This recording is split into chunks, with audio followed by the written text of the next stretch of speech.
The auto bubble is popped as repossessions are spiking and the housing market is following close behind. Hey everybody, Scott Walters, welcome to the channel. If you're new, I want to thank you for coming. If you're returning, I want to thank you for your continued support. Before we get into today's red hot topic, I'm going to politely ask you to give the video a like, subscribe to the channel, leave a comment below. I would love to hear from you. Please watch to the end for my final thought. Hit the bell icon so you're notified when new videos are released. It's very important to stay close to the channel in these very, very tricky times. All right, folks, welcome to the channel. Always an honor and a privilege to be with you. I hope you're all doing great. Buckle up and strap in. I got a hard-hitting pull, no punches, no sugarcoating it, no rainbows or sunshine, no magic tricks, no fairy dust, no lollipops. I'm just going to give it to you and give it to you straight. And friends, we got a good one to unpackage today. I know you're all aware of this. A lot of the people at this channel are very smart, very forward-thinking, very critical thinking, staying centered and surrounded with like-minded people as iron sharpens iron. Most of you, if not all of you, is my hope, are going to do very well in this next downturn because you've admitted, you've acknowledged the elephant in the room that this in fact was a bubble behavior, artificially created. It can't sustain itself. It's trending the opposite direction. Buckle up and strap in. Congratulations to everybody that continues to do that. We're going to do our best to continue to be forward thinking. Anybody can tell you what happened. Like I've always said, throw the playbook out the window in this bubble. Nothing will make sense. This is the fastest bubble ever created in history, and it's in fact reverse course just as fast. Shocking, very shocking. This should have our full and undivided attention. Unfortunately, millions and millions of Americans have never lived through a downturn before. They bought into the narrative of this whole crisis climate, this whole cancel culture, this whole money effect, this whole wealth effect, this whole helicopter money effect, this safety net effect of, you don't have to pay your rent or your mortgage and free money lands on the doorstep now and you can stay home and you can do whatever you want. You can work remotely. It's all built a house of cards. This was an ultimate rug pull.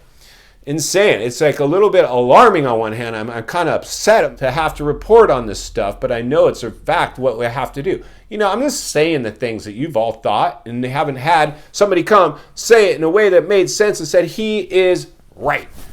Whew, insanity. And this is one of those instances where you don't want to be right because you understand the severity of what you're reporting on. What I'm reporting on today, my friend, is you've all seen this, like I was about to say. The car industry bubble popped. I'm seeing, you've seen it too, and I've reported on this.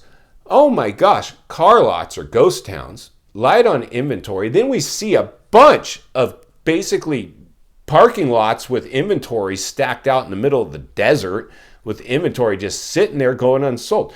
Every time the car bubble is popped, and we're also, side note, seeing repossessions now spike. People can't keep up with their car payments. They drank the Kool-Aid. They took their stimulus check, plopped it down as a down payment on a car, and got underneath some massive car payment. And now they can't even afford to drive the thing anymore because inflation is killing them. And over half of Americans living paycheck to paycheck without even a $1,000 emergency fund in a bank account.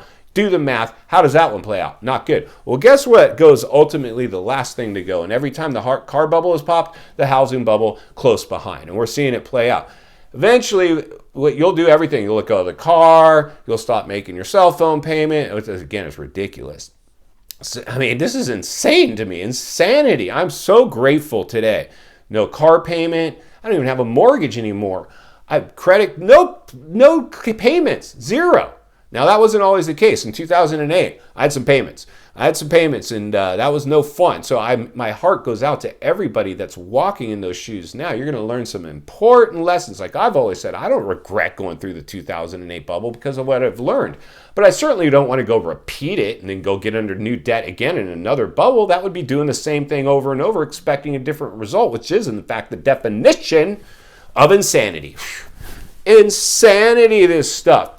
So let me just wake some people up right now and explain to you what's transpiring right in front of your very eyes, and millions of Americans unaware of it. This is our chance to give back. This is our chance where our rewards in life are in direct proportion to our contribution. If you see people out there making dumb mistakes, getting underneath debt in a bubble, in an inflationary climate, in a pre-recession, which is probably going to turn into a depression, Right now is to live smaller than you have to. Everybody wanted to base their insides on other people's outsides, making themselves look good, driving the right car, living in the right house, talking about the right things to their friends at work. Because I was going to say parties. Barely anybody goes to parties. Although this Halloween, luckily, we started getting people out there living life again. But the realities are this, for instance, the car bubble now is in a free fall. I've read the reports. I've seen the reports. I've seen other reports on it. Car bubble is popping. And as a real estate guy, let me just tell you something. Every single time the car bubble pops, the housing bubble pops next. Why, you ask? I'm about to tell you. Two biggest purchases in people's lives. Their car is usually our first big purchase. You remember when you were young, at least I do. But car, that's all. I have teenage adult kids now. It's all about their car. They don't care where they live. They want a car. Car is the first biggest purchase we make. Then a house. We want a house. I want a house. I want to own a house. Well, guess what happens when you get into troubles financially and you start to have to accept your situation? First thing to go will be the car. Give the keys back. It's going to get repoed. It's going to suck, right? They're going to go buy some jalopy and try to make it work on that, or a Vespa or electric bicycle, whatever the case may be, which is smart, which is what they should have done. They're going to learn hard lessons in this. But the realities are the next thing to go, the house. Ultimately, you're like, okay, now the house. And that sucks because you came in swinging on that one. You put a bunch of money down on a house and you're going to have to walk away from that down payment. Insane. But you got to mitigate risk. You've got to minimize risk. You got to minimize exposure. You got to cut the ties. If it's a depreciated asset and a tailspin dragging you along for the ride, and it's just going to devastate you financially, eventually you're like, well, let me weigh the two options here. Carry this upside down house forever and just eat top ramen for the rest of my life, or let it go and start over and go live my life the best of my ability. It all comes down to quality of life, and a depreciated upside down asset doesn't give you a high quality of life.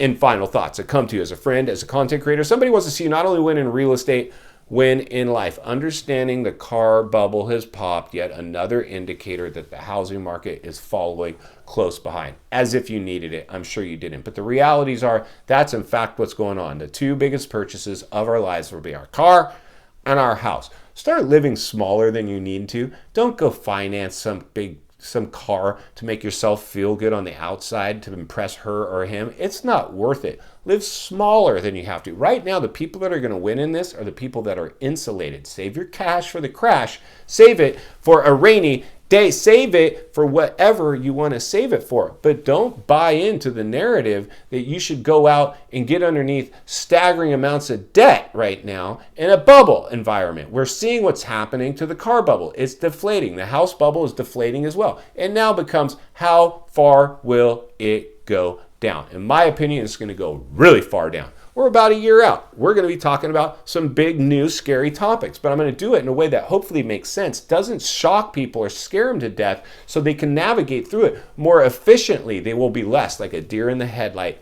and be able to operate more efficiently within it, and hopefully come out the other side smelling like a rose, because it's not only what we need, it's in fact what we deserve. If you appreciate the content, I want to humbly ask you to give the video a like, subscribe to the channel, leave a comment below. I would love to hear from you. Social media links are in the description of this video if you'd like to follow me there, along with links to channels I've appeared on I think you might enjoy. If you're interested in buying or selling real estate here in America, I have the biggest network of top-rated agents in the nation ready to assist you. It would be our honor and our privilege to do so.